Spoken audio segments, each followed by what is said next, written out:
దేవుని ప్రియమైన బిడ్డలారా, ప్రభువైన యేసుక్రీస్తు వారి నామంలో మీ అందరికీ నా హృదయపూర్వకమైన వందనాలు.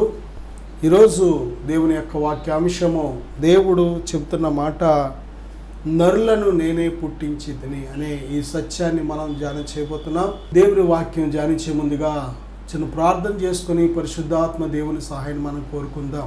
పరిశుద్ధుడా, ప్రేమగల తండ్రి, ఘనమైన దేవా, మాట్లాడే దైవమా, నాయనా, మీ మాటలు జీవం కలిగినవి, సత్యమైన మాటలు, మీ మాటలు అవునన్న మాటలు తండ్రి. ప్రభువా, ఇదిగో మీరు చెప్పే ప్రతీది కూడా యథార్థమైనది, సత్యము కలిగినది. నాయన, మీ మాటలు మేము తెలుసుకొని విశ్వసించి వాటి వలన కలిగే బహు ఆశీర్వాదాలు మేము అనుభవించుటకు సహాయం దయచేయమని, మీరే బిడ్డలతో మాట్లాడమని యేసుక్రీస్తు వారి నామములో అడుగుచున్నాను తండ్రి, ఆమేన్. దేని బిడ్డలారా, ఆదికాండం 2వ అధ్యాయం 7వ వచనం కానీ మనం చూసినట్లయితే, దేవుడు ఈ భూమి మీద మొట్టమొదటి నరుడిని చేసినప్పుడు ఏ విధంగా చేశాడు అనేది స్పష్టంగా మనం చూడగలం. అలాగే బైబిల్ చెప్పింది, ఒకే ఒక్క మనిషి నుండి ఈరోజు ఉన్న ఈ భూమి మీద ఉన్న ఇన్ని కోట్ల ప్రజలను దేవుడు పుట్టించాడు. దేవుని యొక్క ప్రణాళిక, దేవుని ఆలోచన, దేవుని మార్గాలు అవి మనకు అర్థం అవ్వక చాలాసార్లు దేవుడు ఎలా పుట్టించాడు, ఇంతమందిని దేవుడు ఎలా పుట్టించాడు అని మనం ప్రశ్నిస్తూ ఉంటాం. దేవుని యొక్క జ్ఞానాన్ని ప్రశ్నిస్తూ ఉంటాం. కానీ దేవునికి సమస్తము సాధ్యమే. ఇప్పుడు 800 కోట్ల మంది ఉన్నారు. మన భారతదేశంలో సుమారు 150 కోట్ల వరకు ఉంటారని అంచనా వేస్తున్నారు. కానీ ఒక 100 సంవత్సరాల క్రితం చూస్తే ఇంత జనాభా లేరు. ఇంకొక 100 సంవత్సరాల క్రితం చూస్తే అంత జనాభా లేరు. అలాగే దేని బిడ్డలారా, భారతదేశ జనాభా చూసినట్లయితే ప్రతి 100 సంవత్సరాలకి కూడా రెట్టింపు అవడం అనేది మనం చూస్తున్నాం. రెట్టింపు అయిపోవడం మనం చూస్తున్నాం. మనందరం కూడా తెలుసుకోవలసిన ఒక గొప్ప సత్యం ఏమిటంటే, ఒక్క మానవుడి నుంచి దేవుడు ఇంత భూమి మీద ఉన్న సమస్త నరులను కూడా ఒకరి నుంచి ఒకరిని పుట్టిస్తూనే ఉన్నాడు. అంతేకాదు, ఈ భూమి మీద మానవుడికి కుటుంబ వ్యవస్థ అనే ఒక గొప్ప బహుమానం కూడా దేవుడు ఇచ్చాడు. ఆ కుటుంబంలో గొప్ప ప్రేమను, అన్యోన్యతను దేవుడు పెట్టాడు. కనుకనే ఇంకా ఈ భూమి మీద కుటుంబాలు, మనుషులు నిలిచి ఉన్నారు. దేని ప్రియమైన బిడ్డలారా, బైబిల్లో మనం చూస్తే, దేవుడైన యెహోవా నేల మంటితో నరుని నిర్మించి వాని నాసికా రంధ్రములలో జీవవాయువును ఓదగా నరుడు జీవాత్మ ఆయనో. నేల మట్టిని తీసి నరుని నిర్మించి వాని నాసికా రంధ్రములలో దేవుడు జీవవాయువును ఓదగా నరుడు జీవించు ఆత్మ అయ్యాడంట. నరుడు జీవాత్మ అయ్యాడు. ప్రియబిడ్డలారా, తర్వాత మనం చూస్తే అదే ఆదికాండం 2వ అధ్యాయంలో 17-18 వచనాలు కానీ మనం చూసినట్లయితే, అదే ఆదికాండం 2వ అధ్యాయం 18వ వచనంలో, నరుడు ఒంటరిగా ఉండుట మంచిది కాదు అని. చూడండి, దేవుడు సృజించిన పక్షులు కానీ, అలాగే భూమి మీద ఉండే అనేక రకాల జీవరాశులు కానీ, చాలా వాటిని ఆడ మగ కింద దేవుడు సృష్టించాడు. ఆడ మగ. దేని బిడ్డలారా, ఎందుకంటే వాటి యొక్క వంశావళి, వాటి యొక్క జీవితం నిలబడాలి అంటే, ప్రియబిడ్డలారా, ఈ భూమి మీద మరి తరతరాలు కూడా వాటి యొక్క జీవితం నిలబడాలి అంటే, వాటి మనుగడ నిలబడాలి అంటే తప్పనిసరిగా అవి ఎంతకాలం బ్రతకాలని దేవుడు నిర్ణయించాడో అంతకాలం బ్రతికి, అవి బ్రతికుండగానే మళ్ళీ పిల్లలను పుట్టించే ఆ గొప్ప ధర్మాన్ని దేవుడు పెట్టాడు. పుట్టించింది మాత్రమే ఇక ఎల్లకాలం జీవించడం కాదు విధానం. దేవుని యొక్క విధానంలో ఒక పుట్టించిన ఒక్క చేప ఉందనుకోండి, ఒక చేపను పుట్టించాడు. ఆ చేపే ఆ రోజు నుంచి ఈ రోజు వరకు ఆ ఒక్క చేపే ఉన్నదనుకోండి, ఇంత భూమి అక్కర్లేదు, ఇంత సృష్టిని చేయవలసిన పని లేదు. దేని బిడ్డలారా, అది ఒక్కటి కూడా అది ఏ ఒక్కరికి కూడా ఏమాత్రము కూడా ఉపయోగపడదు.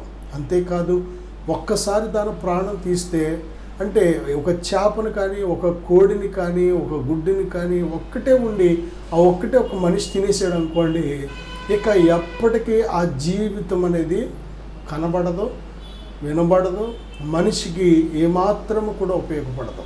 దేవుడు ఎంత మహాజ్ఞాని అంటే, దేని బిడ్డలారా, అది ఉపయోగపడాలి. తర్వాత దాని సంతతంతా కూడా నరులైన మనకు ఉపయోగపడాలి. ఎందుకంటే ఆదికాండం 1వ అధ్యాయంలో మనం చూసినట్లయితే ఈ భూమి మీద ఉన్న సమస్త జీవరాశులను చేసి దేవుడు ఎవరికి అప్పగించాడంటే నరులైన మనకు అప్పగించాడు. భూమిని ఏలుబడి చేయమన్నాడు దేవుడు. భూమిని ఏలండి, భూమిని స్వాధీనపరచుకోండి, ఈ భూమిని విస్తరించి, భూమి మీద మీరు విస్తరించి, భూమి మీద మీరు నిండి, ఈ భూలోకం అంతటిని కూడా మీరు స్వాధీనపరచుకోండి అని ఈ భూమి అంతటిని కూడా దేవుడు మనుషులైన మన చేతిలో పెట్టాడు. కానీ మనమే దేని బిడ్డారా, దేవుని మాట నమ్మకుండా శత్రువు చెప్పిన సాతాను మాట నమ్మి ఏం చేసామంటే మన దేవుడు మనకిచ్చినది అంతా కూడా శత్రువు చేతిలో పెట్టాం. అయినా సరే దేవుడు ప్రేమ స్వరూపి కనుక దేని బిడ్డలారా, శత్రువు నుంచి విడిపించడానికి, శత్రువు బలమంతటి మీద మళ్ళీ మనకు అధికారం ఇవ్వడానికి, శత్రువు దాడి చేసి మోసం చేసి ఏమేమి తీసుకున్నాడో వాటికంటే అనేక రెట్లు మళ్ళీ తిరిగి మనకి ఇవ్వడానికే దేవుడు తన అద్వితీయ కుమారుడైన ప్రభువైన యేసుక్రీస్తు వారిని ఈ లోకానికి పంపించాడు. ఒక్క మానవుడిని బట్టి ఈ భూలోకం అంతా కూడా ఏ విధంగా నిర్మించబడి, ఆ ఒక్క మానవుడు చేసిన అవిధేయతను బట్టి మనుషులందరికీ కూడా మరి పాపం వల్ల వచ్చి జీతమైన మరణం ఎలాగ సంక్రమించిందో, అలాగే దేవుడు తన కుమారుడైన మన ప్రభువైన యేసుక్రీస్తు అనే 2వ ఆదాముని పంపించి, ఆ ప్రభువైన యేసుక్రీస్తు అనే 2వ ఆదామునందు విశ్వాసం ఉంచిన ప్రతి ఒక్కరిని కూడా దేవుడు రక్షిస్తున్నాడు. కనుక ఇక్కడ మనం చూసినట్లయితే దేవుడే మనుషులను పుట్టించాడు. ఈ సత్యాన్ని మనం గ్రహించాలి. మొట్టమొదటిగా నేల మట్టిని తీసి ఆ నేల మట్టితో నరుని నిర్మించాడు దేవుడు. మన లోపల అవయవాలు దేని బిడ్డారా, ఏ అవయవం ఎంత ఉండాలి, ఎలా పని చేయాలి, అలాగే ప్రతీదీ కూడా దేవుడు ఒక కొలమానం ప్రకారం ఆయన మహాజ్ఞానముతో మహాశక్తితో మనము భూమి మీద జీవించేటప్పుడు ఏమేమి తింటాం దేవునికి తెలుసు. అలాగే ఆ తిన్నది ఎలాగ అరగాలి, అరిగింది మనకు ఎనర్జీ శక్తిని ఎలాగివ్వాలి, మనకు ఆ లోపల ఉన్న ప్రతి అవయవానికి కూడా ఎలాగ సప్లై చేయాలి, అంతా కూడా దేవుని ప్రణాళిక. అలాగే దేవుడు నరుని చేశాడు. చేసి ఆ లోపల ఉన్న అవయవాలన్నిటినీ నిర్మించి ఏం పోసాడు అంటే జీవాన్ని పోసాడు, ప్రాణం పోసాడు, ఆత్మను పంపించాడు. దేని బిడ్డారా, అప్పుడు నరుడు జీవాత్మ అయ్యాడు. మానవుడు 3 రకాల మెటీరియల్ చేత చేయబడ్డాడు. ఒకటి నేల మట్టితో దేహాన్ని చేశాడు దేవుడు. రెండవది ప్రియబిడ్డలారా ప్రాణం పోసాడు. మూడవది ఆత్మను ఊదాడు. చూసారా, మానవుడు పాపము చేయడం ద్వారా ఆదికాండం 3వ అధ్యాయంలో ఏమనుందంటే, నువ్వు నేల నుండి తీయబడ్డావు కనుక తిరిగి నేలకు చేరతావు అని దేవుడు చెప్పాడు. కానీ ఇంకా ఏముంది, ఆత్మ ఉన్నది. మట్టి దేహం అంటే మట్టికి వెళుతుంది, కానీ ఆత్మ మాత్రం, ఆత్మకు ముగింపు లేదు, ఆత్మకు చావు లేదు. ఆత్మ నిత్యత్వములో ఉంటే దేవునితోనైనా ఉండాలి, లేకపోతే దేవుడిచ్చే పనిష్మెంటులోకైనా వెళ్ళాలి. దేని బిడ్డారా, అందుకే దేవుడు మనలను దేవుని యొక్క శిక్షకు గురి కాకుండా ఉండడం కోసమే దేవుడు మనకు ఈ జీవాజ్ఞలు అనేవి దేవుడు మనకి ఇచ్చాడు. దేవుని యొక్క ఆజ్ఞలు నిత్య జీవము. ఆజ్ఞలు గైకొనివాడు ఆజ్ఞలను బట్టే జీవిస్తాడని బైబిల్ స్పష్టంగా చెబుతుంది. దేని ప్రియబిడ్డలారా, ఇక్కడ మనం చూసినట్లయితే దేవుడు ఆదాముని మొట్టమొదట చేసి, ఆదాము అనే నరుడు ఒంటరిగా ఉండటం మంచిది కాదు అని దేవుడు ఏం చేశాడు అంటే, తన యొక్క ప్రక్కటెముకలోంచి ఒక ఎముకను తీసి ఆదాముకి మత్తు కలుగజేసి, ఆ మత్తులో ఉన్నప్పుడు దేని బిడ్డలారా మరి ఒక ప్రక్కటెముకను తీసి ఆ ఎముకను ఒక స్త్రీనిగా నిర్మించాడు. ఈ ప్రక్కన తీసిన భాగాన్ని మళ్ళీ పూర్తి చేశాడు మాంసంతో. దేని బిడ్డలారా, ఆ తీసిన ఎముకను ఏం చేశాడంటే ఒక స్త్రీగా నిర్మించాడు దేవుడు. ఆ స్త్రీని ఆదాము దగ్గరికి తీసుకొచ్చాడు. వెంటనే ఆదాము ఇది నాలో నుండి తీయబడింది, నారి అనబడిందని దేని బిడ్డారా ఆదామే చెప్తున్నాడు. చూసారా, ఇక్కడ మనం చూసినట్లయితే అందుకే మరి భార్య భర్త అంటే ఆ బంధం ఎంత గొప్పదంటే, పురుషుడు తన తల్లిని తండ్రిని విడిచి తన భార్యను హత్తుకుంటాడు, వారిద్దరూ ఏక శరీరం అవుతారు. వారిద్దరూ ఒక్క శరీరం, ఒక ఆలోచన, ఒక తలంపు, ఒక మాట, ఒక నిర్ణయం అన్నీ కూడా ఒక్కటిగా ఉంటాయి. అందుకే ఈరోజు వరకు ఈ భూమి మీద ఇంకా భార్య భర్త అనే బంధం నిలిచి ఉంది. అందుకే వారి పిల్లలు కూడా ఆ నీతిని నేర్చుకుంటున్నారు. దేని బిడ్డారా, ఈరోజు మనం చూసినట్లయితే ప్రియబిడ్డారా, మొట్టమొదటిగా దేవుడు నేలమట్టిని తీసి ఆదాముని నిర్మించాడు. రెండవదిగా మనం చూస్తే ఆదాముకి గాఢ నిద్ర కలుగు చేసి ఆదాము ప్రక్కటెముకను తీసి స్త్రీనిగా నిర్మించి స్త్రీని ఈ యొక్క పురుషుడైన ఆదాముకి భార్యగా ఇచ్చాడు. ఆ తర్వాత మరి హవ్వకు ఆదాము తన భార్య అయిన హవ్వకు గర్భాన్ని నిర్మించాడు ఆల్రెడీ దేవుడు. దేని బిడ్డరా, ఎందుకంటే ఈ భూమి మీద మానవ మనుగడ ఉండాలి అంటే, దేవుడు చేసిన ఈ సృష్టి ఈ భూమి మీద కొనసాగించబడాలి అంటే దేని బిడ్డరా తప్పనిసరిగా ముందే మనం చెప్పుకున్నాం కదా, ఒక్క మనిషినే చేసినట్లయితే, ఒక్క స్త్రీని ఒక్క పురుషుని చేసి ఆ ఇద్దరితోనే ఆపేసినట్లయితే ఈ సృష్టిలో ఇక మనం ఎప్పటికీ మనం రావాల్సిన పని లేదు, రాము. దేని బిడ్డారా, మనలందరినీ దేవుడు పుట్టించాలని ఆశ కలిగి ఉన్నాడు. మనలందరినీ కూడా ఈ భూమి మీద ఆయన చేసిన అందాన్ని, రుచిని, ఈ గొప్పతనాన్ని మనం అనుభవించాలని దేవుడు ఆశపడ్డాడు. కాబట్టి మనలను కూడా ఆది తల్లి తండ్రి అయిన ఆదాము అవ్వ వారి గర్భములో మనలను దాచిపెట్టాడు దేవుడు.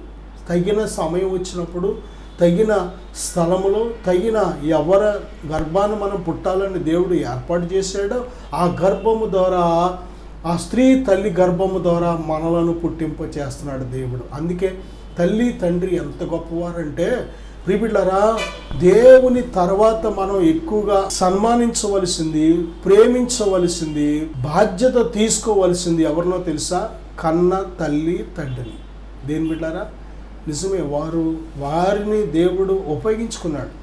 మనం భూమి మీదకి రావడానికే ఆ తల్లిని తండ్రిని ఒక పాత్రలుగా ఉపయోగించుకున్నాడు. నిజంగా అలాగే మన బిడ్డలను కూడా ఈ భూమి మీదకి పంపించడానికే మనలను ఒక పాత్రలుగా వాడుకున్నాడు. కాబట్టి ఈ భూమి మీద ఉన్న ప్రతి ఒక్కరూ దేవుని దృష్టిలో ఆయన పిల్లలే. మన పిల్లలు ఆయన పిల్లలే, మన తల్లిదండ్రులు ఆయన పిల్లలే, మనము ఆయన పిల్లలమే. ఎందుకంటే నరులను ఆయనే చేశాడు కనుక ఆయన తండ్రి అయి ఉన్నాడు, మనం ఆయనకు పిల్లలమై ఉన్నాం, కుమారులం కుమార్తెలమై ఉన్నాం. అందుకే మత్తయి సువార్త 6వ అధ్యాయం మనం చూసినట్లయితే ప్రభువైన యేసుక్రీస్తు వారు పరలోకమందున్న మీ తండ్రి అని మనకు దేవునిని ఎలా పరిచయం చేస్తున్నారంటే మన తండ్రి అని పరిచయం చేస్తున్నారు. ఆయన కుమారుడై ఉండి, దేని బిడ్డలారా చూడండి, ఆయన మనతో మన మధ్య నివాసం చేస్తూ ఆయన మనను ఎంతగా దేవుని పిల్లలుగా సిద్ధపరుస్తున్నారో ఒకసారి ఆలోచన చేయండి.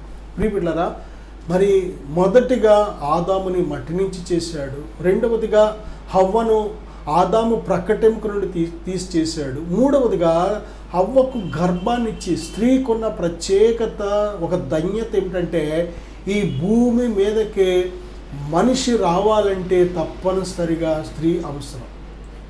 స్త్రీకి విరోధంగా పురుషుడు బ్రతకలేడు, పురుషుడికి దూరంగా విరోధంగా స్త్రీ బతకలేదు. అందుకే దేవుడు ఆ బంధాన్ని, ఆ ప్రేమను పెట్టాడు.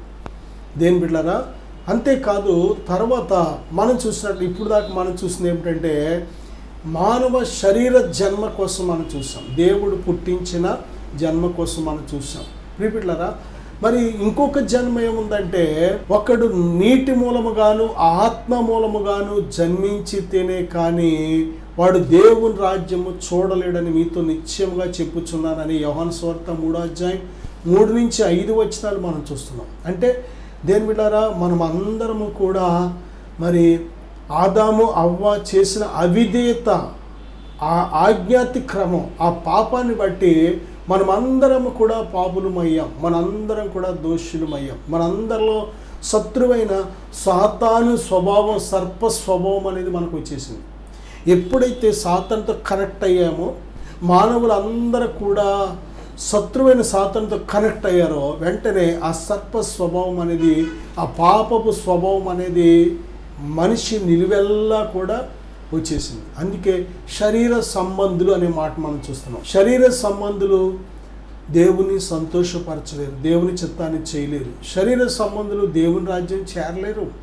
శరీరమును బట్టి విత్తువాడు మరణం అనే పంటకు వస్తాడు. దేని బిడ్డారా, అందుకే ఈ శరీర సంబంధమైన ఈ మనసు వల్లనే దేవుని ఉగ్రతకు గురవుతున్నాం.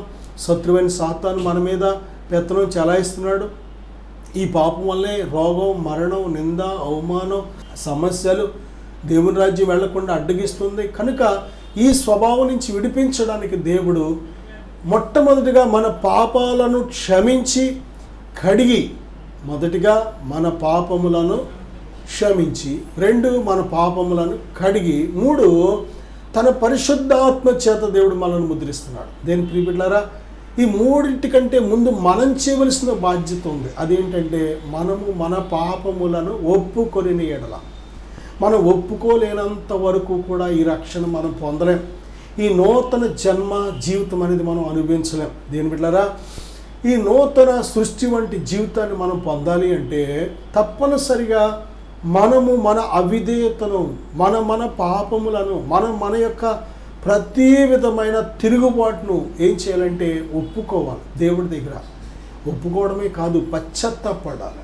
దేవునికి విరోధంగా మనం జీవించిన ప్రతి క్రియను బట్టి, మనం ఆలోచించిన ప్రతి ఆలోచనను బట్టి, మనం చూస్తున్న ప్రతి చూపును బట్టి, మనం మాట్లాడిన ప్రతి మాటను బట్టి, మనం నడిచిన ప్రతి నడకను బట్టి ఏం చేయాలంటే పశ్చాత్తాపడాలి. దేవుని దగ్గర మన పాపములను ఒప్పుకొని పశ్చాత్తాపడాలి. అది దేని బిడ్డలారా నిజమైన పశ్చాత్తాపం అయితే, అది యథార్థమైన పశ్చాత్తాపం అయితే, యేసు రక్తం మన ప్రతి పాపాన్ని కడిగి మనం ఏం చేస్తుందంటే మనను పరిశుద్ధులుగా చేస్తుంది, నీతిమంతులుగా చేస్తుంది. అంతేకాదు దేవుని ఆత్మ చేత మనం ముద్రించబడడానికి యోగ్యులుగా చేస్తుంది. అందుకే దేని బిడ్డలారా మనము దేవునికి ఎక్కడైనా విరోధంగా ఏ విషయంలోనైనా తప్పిపోయినట్లయితే అని తెలుసుకున్నట్లయితే, తప్పిపోయాను, నిజంగా నేను దేవునికి విరోధంగా పాపం చేశాను అని నీ మనస్సాక్షి నేను గద్దించినట్లయితే వెంటనే ముందు క్షమించే ప్రభు దగ్గరికి వచ్చేయాలి. వెంటనే ఇంకొక క్షణం కూడా లేట్ చేయకూడదు. ఎందుకంటే ఒక్క క్షణము నువ్వు లేట్ చేసిన సాతాను అటాక్ చేస్తాడు. ఎందుకంటే దేని బిడ్డలారా చూడండి, గేలము వేసే ఒక వ్యక్తి చేపలు పట్టడానికి ఆ గేలపు ముళ్ళు వైపే చూస్తూ ఉంటాడు. అది కదిలిందంటే చాలు వెంటనే పైకి లాగేస్తాడు. ఎందుకంటే అసలు గేలం అంటే ఏంటి, ఆ ఎర్ర అంటే ఏంటి, పాపము ఎవరు చేసినా సాతాను గడికి వెంటనే సంకేతం వెళ్ళిపోతుంది. పాపం అనేది ఒక దుర్వాసన లాంటిది. చూడండి, ఎండి చేపలో ఎక్కడుంటే ఆ వాసన ఎలకలు కానీ, పిల్లులు కానీ, ఈ యొక్క కొన్ని రకాల చీమలు కానీ అవి పసిగడుతూ ఉంటాయి. కొన్ని పంచదార కానీ, బెల్లము కానీ ఆ వాసనను చీమలు పసిగడుతూ ఉంటాయి. అలాగే శత్రువైన సాతాను కూడా ఏ మనిషి హృదయంలో పాపం ఉంది, ఏ దేహంలో పాపం ఉంది అనేది చాలా సులువుగా పసిగడతాడు వాడు. మనము పోరాడుతున్నది ఒక్క సాతానే కాదు, సాతాను కింద ఉన్న దురాత్మల సమూహాలు ఉన్నాయి. వాటన్నిటితో మనం పోరాడుతున్నాం. కాబట్టి ప్రియబిడ్డలారా, మనం పోరాడుతున్నది మనుషులతో కాదు, శరీరాలతో కాదు. మన యుద్ధము ఎవరితో అంటే ఆకాశ మండలం అందున్న దురాత్మల సమూహములతో పోరాడుతున్నామని ఎఫెసీ పత్రిక మనం చూడగలుగుతాం నా సహోదరుడా. కాబట్టి వాడు ఏ దేహంలో హృదయంలో పాపం ఉన్నదో వెంటనే పసిగడతాడు. కాబట్టి వెంటనే ఆ వ్యక్తిలోకి చొరబడే అవకాశం ఉంటూ ఉంటుంది. వెంటనే ఆ వ్యక్తిలో నివాసం ఉంటూ ఉంటాడు. వాడు వచ్చాడు అంటే ఒకే టార్గెట్, ఆడికి దొంగతనమును, హత్యను, నాశనము చేయడానికి వస్తాడు. ఇక సాతాను ఆవరించాడంటే ఒక వ్యక్తిని, ఆ వ్యక్తి ఎలా మారిపోతాడంటే ఏదో ఒక పాపిగా మారిపోతాడు. ఏదో ఒక పాపం, అది త్రాగుడు కావచ్చు, సిగరెట్ కావచ్చు, వ్యభిచారం కావచ్చు, దొంగతనం కావచ్చు, అబద్ధం కావచ్చు, లేకపోతే అపవిత్రమైన కార్యాలు కావచ్చు, ద్వేషాలు కావచ్చు, పగలు కావచ్చు, గర్వం కావచ్చు. ప్రియబిడ్డలారా, ఏదైనా సరే పాపము అనేది చిన్నదైనా పెద్దదైనా పాపము ఏ రూపంలో ఉన్నా, ఏ రకంగా ఉన్నా పాపమే. పాపము వలన వచ్చే జీతం మరణం. అది మామూలు మరణం కాదు. 1 ఆత్మీయ మరణం, 2 శారీరక మరణం, 3 నిత్య మరణం. దేని బిడ్డారా, మొదటిది ఆత్మీయ మరణం అంటే దేవునికి నీకున్న సంబంధం, సహవాసం తెగిపోయినట్లే.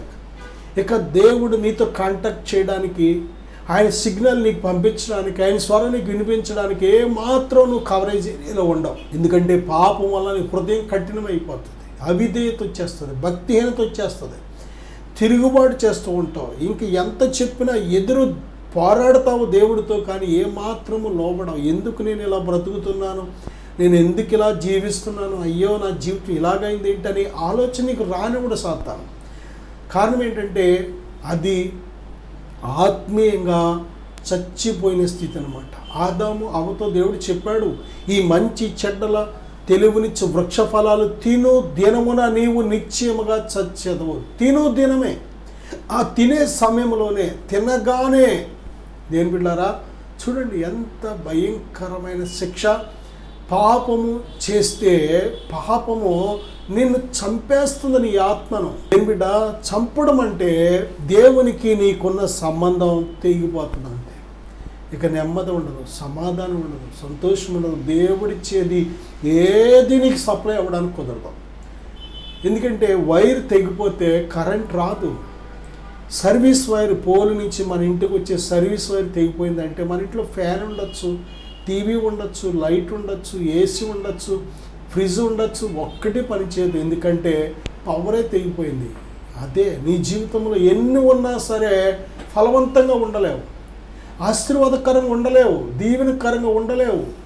దేని బిడ్డ, అన్ని విషయాల్లో కూడా నష్టపోతూ ఉంటావు. కారణం ఏంటంటే అసలు నీకు సప్లై ఇచ్చే దేవుని నుంచి, ఆశీర్వాదం ఇచ్చే దేవుని నుంచి ఆ కనెక్షన్ తెగిపోయింది. అదే ఆత్మీయ మరణం. రెండవది, ఎన్ని సంవత్సరాలు బ్రతికినా ఏదో ఒకరోజు మట్టిలో పెట్టాలి ఈ దేహం, కనుక అది శరీరం మరణం. ఇక మూడవ మరణం నిత్య మరణం అంటే ఈ శరీరం విడిచిపెట్టిన మరుక్షణమే ధనవంతుడు ఎక్కడికి వెళ్ళాడంటే పాతాళానికి వెళ్ళిపోవలసి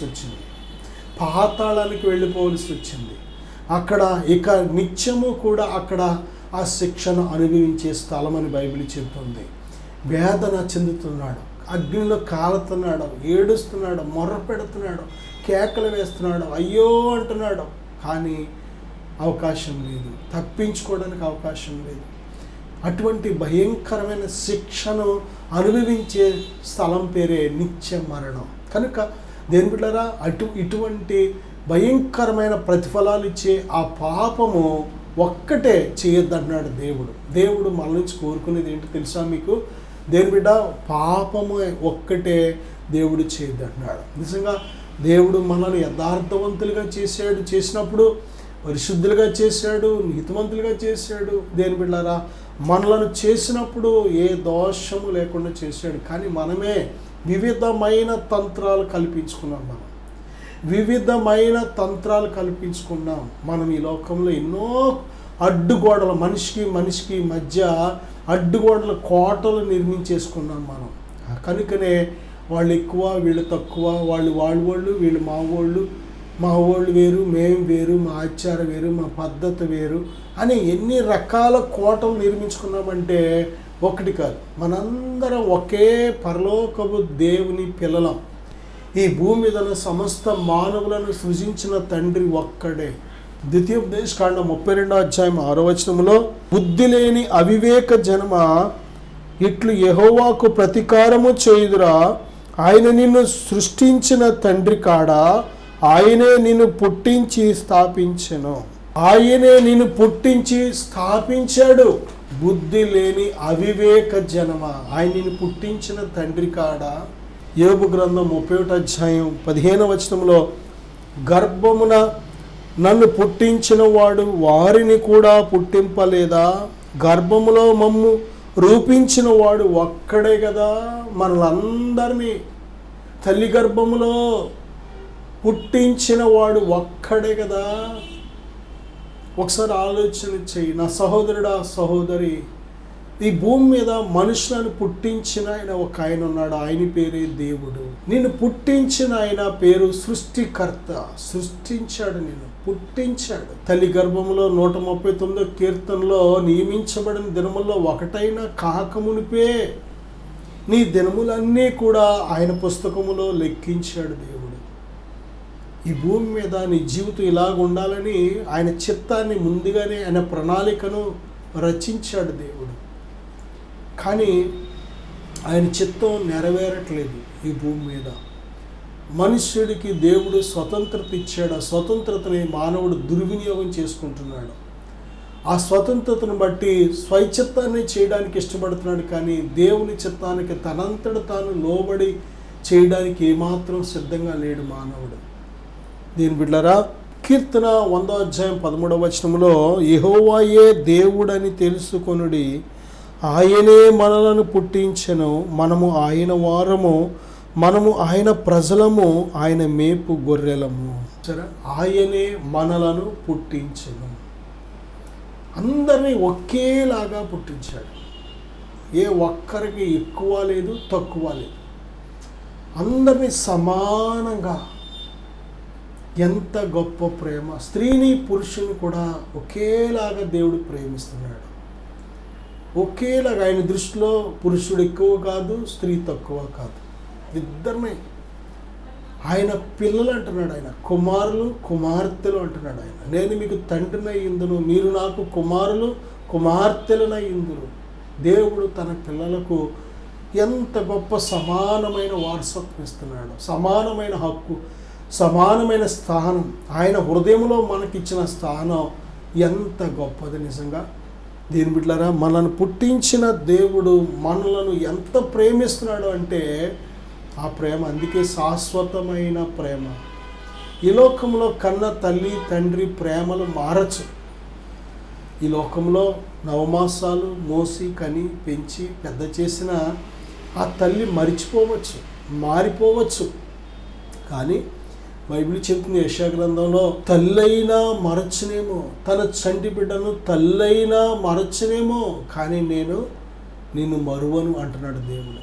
దేని బిడ్డారా, తల్లి మరవదు, అసలు ఎప్పటికీ మరవదు. కానీ ఆ తల్లి కూడా మరిచిపోవచ్చు కొన్నిసార్లు. మనం చూస్తున్నాం, పిల్లలను చంపుతున్న తల్లులు లేరా?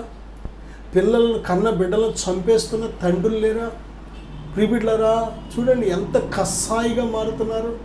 కన్న బిడ్డలను చంపుతున్న తల్లి తండ్రి, కన్న బిడ్డలకు అవమానంగా బ్రతుకుతున్న తల్లి తండ్రి. నిజమే దేని బిడ్డలారా, దేవుడు గాయపరిచే దేవుడు కాదు, నిన్ను ఏడ్పించే దేవుడు కాదు.